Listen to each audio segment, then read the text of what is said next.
Potatoes are one of my favorite things to grow in my garden. You can harvest these guys and replant them each year, but it wasn't until last year that I found out I was actually doing a few things wrong. So in today's video, I'm going to show you guys everything I know about planting potatoes, and I guarantee you guys will get your greatest potato harvest yet. Now, with that said, let's get into the video.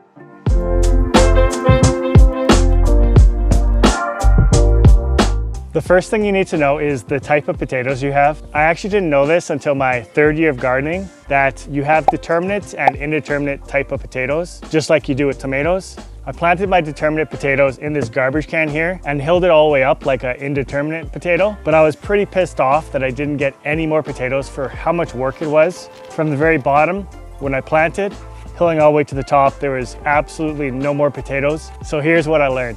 So determinate potatoes only grow horizontally. So say you plant them here, it'll only be at the one level, or indeterminate, you plant it and it'll grow all the way up, and off the main stem you'll get tubers and you'll get potatoes from that. Determinate potatoes grow smaller than indeterminate, and they're really great for short growing seasons like myself in a Canadian zone 4B. Indeterminate potatoes grow along the main stem. They grow much larger potatoes and you hill them as they grow tall. And they are favored in longer growing seasons. If you don't know what hilling is, it's adding more soil as the potato plant grows. To hill, just add soil every few weeks and you'll be fine. I do hill my determinate and my indeterminate. That's because if the potatoes get hit by the sun, they turn green, and I've been told that if you eat them, you might puke. In my area, we seem to only have determinate potatoes. I don't know if it's because of how short a growing season is, or if that's just the most common type of potato to grow. Let me know what you guys have in your area. You also have your early season, your mid-season,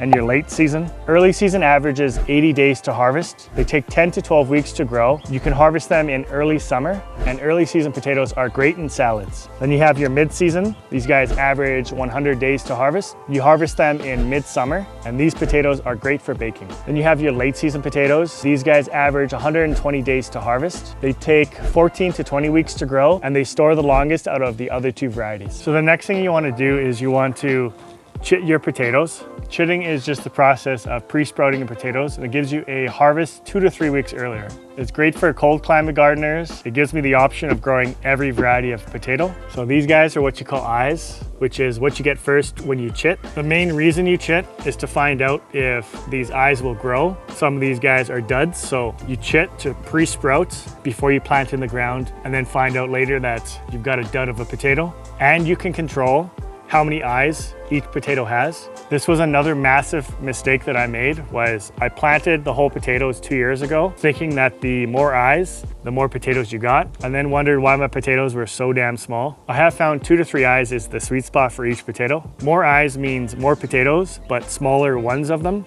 Less eyes means less potatoes, but larger ones. And you want to chit your potato 3 to 6 weeks before your last frost date. There is a way to speed it up. To chit your potato, leave them in a light, humid, and warm place for 2 to 3 weeks. And to speed up your chitting process, I actually learned this from Jack. His YouTube channel is Daisy Creek Farms. He does this fantastic trick where he wraps damp paper towels around each of his potatoes. This still allows light to go through, and it keeps each potato humid. I just place each potato in an egg carton and make sure the side with the most eyes is facing upward.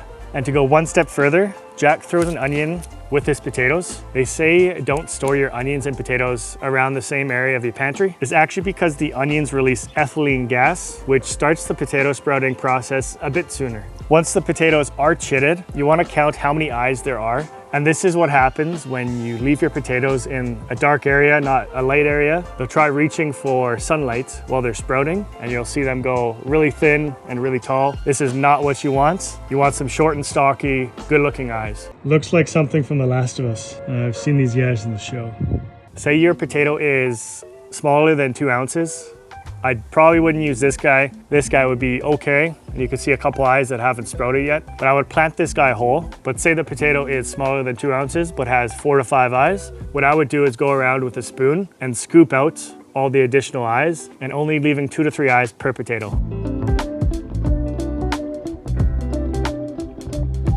Say you have larger potatoes with 6 eyes on them. I cut them in half, and then I leave 2 to 3 eyes per piece. After you cut your potatoes in half, let it sit outside in the sun for around 3 to 4 days. This is called curing, and it will just prevent them from rotting in the ground and killing your harvest. So my plan right now is to do a potato experiment. So everything here will have a bit of vermiculite in it. When you're growing in grow bags, you need more aeration than normal. So this is topsoil, compost, vermiculite, and some leaves.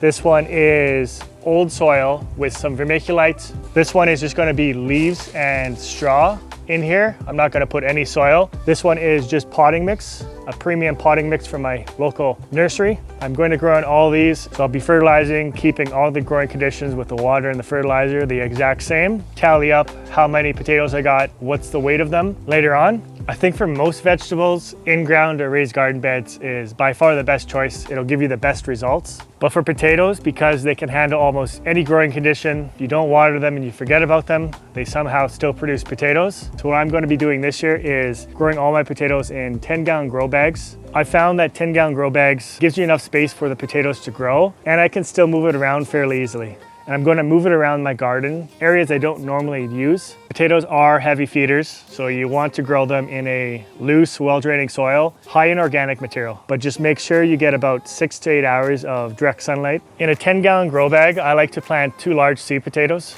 Fill up your grow bag 1/3, or that's around 6 inches. These are determinate potatoes, so they actually grow horizontally and a bit below. So you want to have at least 6 inches below so that the potatoes can grow properly. That was actually one of my mistakes that I made a couple years ago.